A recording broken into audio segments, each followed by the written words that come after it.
Is it family? Is it money? Or is it timing? What's holding you back from investing?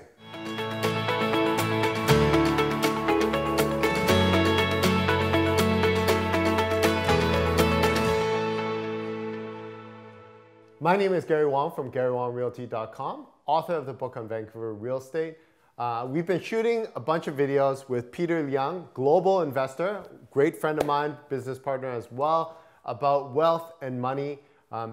Last video, we were talking about 2018 Vancouver real estate predictions. If you didn't see that, check it out over here.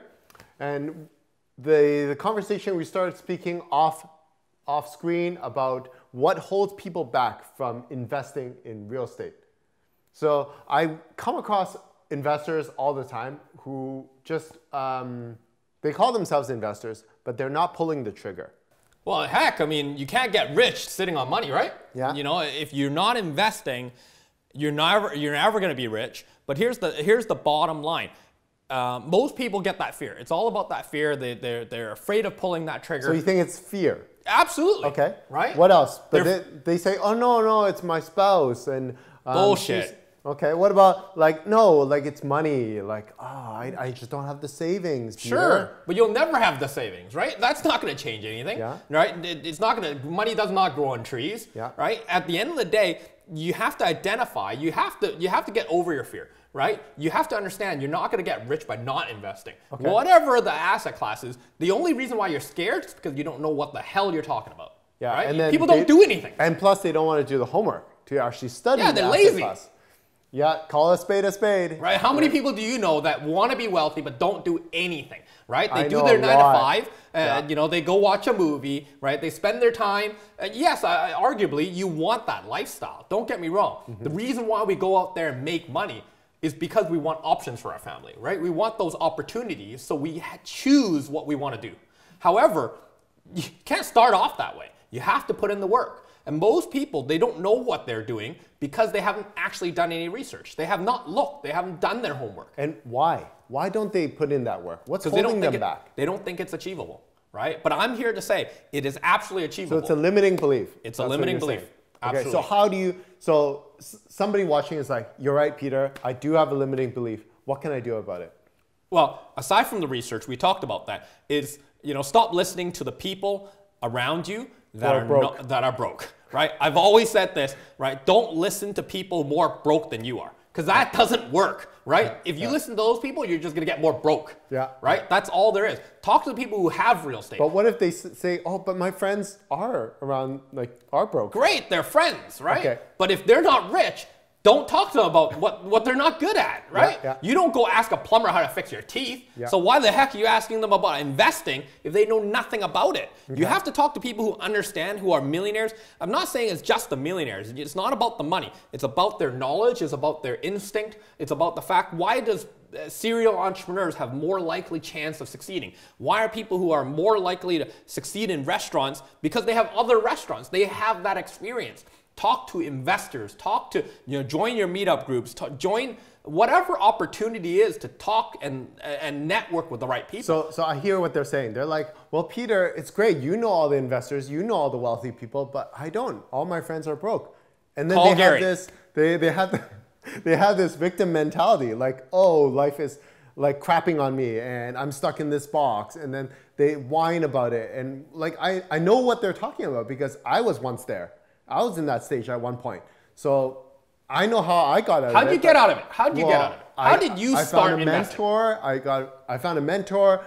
I got married and I started to be responsible for once. And I started yeah, like before marriage, I was like, oh, games all day and just like a lazy couch potato, right? So and she kicked you off your chair. No, just something switched. I'm like, well, I don't want my wife to be like hustling, working, and raising kids, and doing everything. Well, I gotta grow up. So that's what helped me, plus a mentor, plus people around me who kicked my butt, right? So what do you say to those people, like, who don't have that maybe? Maybe they don't have a mentor. Maybe they don't have people around them to kick their butt. Maybe they're still living at home and they're like 45 years old. Or what do you say?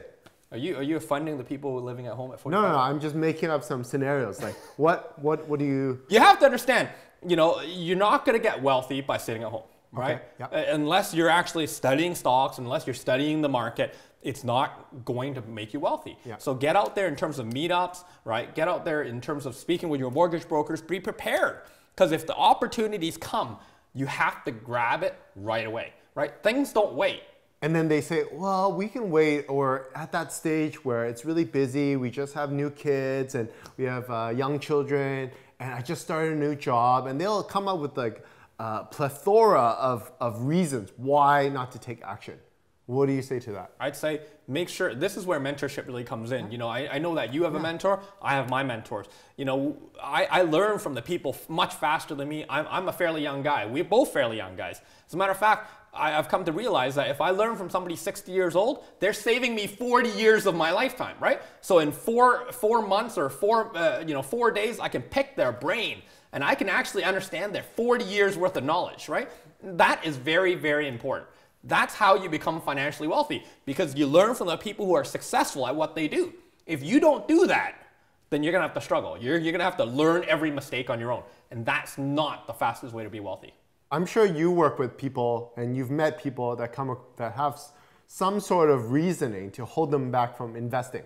Well, even the wealthy do, right? I work with a lot of wealthy people, and I'm privileged because I get to learn from them. Usually they're entrepreneurs, people work, right? So I call a job journey of the broke. I'm sorry to say, you're not gonna get rich, you're not gonna get wealthy by just simply having a job. Unless you have a high income skill, you're just gonna be average and mediocre. Get out there, make your move, right? What are you good at, right? So We've determined what we're good at. Define high income skill for those who don't know. You have to have something that's truly unique, right? If your desk mate is doing exactly what you're doing, you're probably not going to get rich, right? But as a matter of fact, it's okay to have that job, but make sure you have that passive wealth. Make sure you have alternative sources of income, right? Because I can carry on for that forever, because I came from that realm. I'm sure we both did. Yeah. But at the same time, the wealthy people, they look for opportunities, right? They might not know everything. And as a matter of fact, the wealthy people don't know everything. They admit they don't know everything, and they go find answers. And that is the difference between somebody wealthy and somebody who's broke. I find that regardless of what their reason to hold them back, if they just take one step, maybe one step a day, one step a week, and then they just don't take one step forward and take 3 steps back. Just take one step forward and stay there. And then the next day or the next week, take another step forward. Just outside of their comfort zone a little bit. If you ask somebody who's overweight, hey, I want you to be an Olympic lifter, it's not gonna happen. But if you say, hey, I want you to take a walk once a week or something like that. It's incremental. Incremental success breeds incremental. Hey, the passion cycle. Absolutely, right? Absolutely. You gotta love what you do. Yeah. You gotta love what you do, and you're gonna get good at it. So if they see the incremental achievements, they're gonna wanna take that next step, right? Hey man, at the end of the day, Gary, I agree.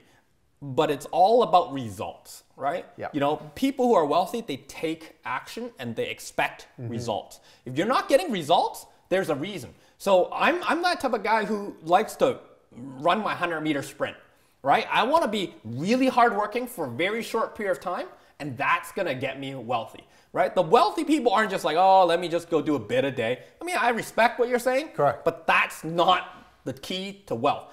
People that are wealthy, they take serious action immediately. Massive action, and they do it for a short period of time, and then they plan.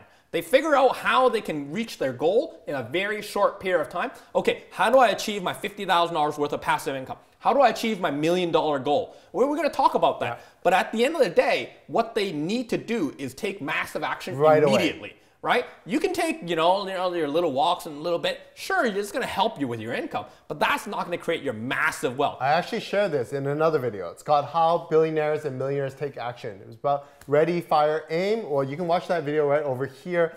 It's ready, fire, aim is what I learned in growing up. And then in my business school, it's like, oh, ready, aim, fire. But then after I met with my mentor, it was just fire, fire, fire, fire, fire. It was no aim, nothing. It was just keep on firing. And then as you fire, you're gonna hit the target and you're gonna aim automatically. You're gonna get better and better. Correct. Right? Nobody achieves anything until they take action. And it doesn't happen overnight. But you have to take those serious, massive decisions to become wealthy. right? And don't be lazy. Lazy, you're not gonna get rich. Accept it. Or choose to accept that you're gonna be broke. That's okay too, right? It's your choice, but make sure that you understand the choice that you're making right now, are you gonna lead you to massive wealth? The consequences as well. Absolutely. Or the lack of action. Correct, correct. So the fear is the disease, and what's the antidote? I would say action. Absolutely action, right? Stumble forward. Just make sure you keep stumbling forward. You will fall down. It's all about how many times. It's all about how fast you can get up. Yes. It's not how many times. It's how fast you get up, right? That's right. When there's an economy, when there's an economic collapse, it's the fastest people. You realize when there's an economic collapse, that's when people make the most money. When the real estate takes a big tumble, that's when most people make their billions in real estate, right? That is value investing. That is what I fundamentally base my business on. I look for things that are struggling. I look for things that are down. I don't look for everything that's up. If I buy everything that's on its up, sure, there's momentum, but at the same time, that's not going to create my massive wealth. Yeah, yeah. So that's great. That's great. So, hey, what are you guys struggling with? What are the voices in your head that's telling you, holding you back? Hey, make sure you comment in the comment section below. Yeah, comment right now. And if you're struggling with certain stuff and if you need someone to kick your butt, we'll do it. Right? We'll do it. We'll help you with that. So if you found value, make sure you subscribe and comment below, like I said, and stay tuned for more of this. Thank you for watching my video. Tell me what you liked about it. Comment below. And if you haven't done so already, subscribe and turn on the notification bell so you'll be notified of future videos. And if you want to learn more about real estate, click the videos over here.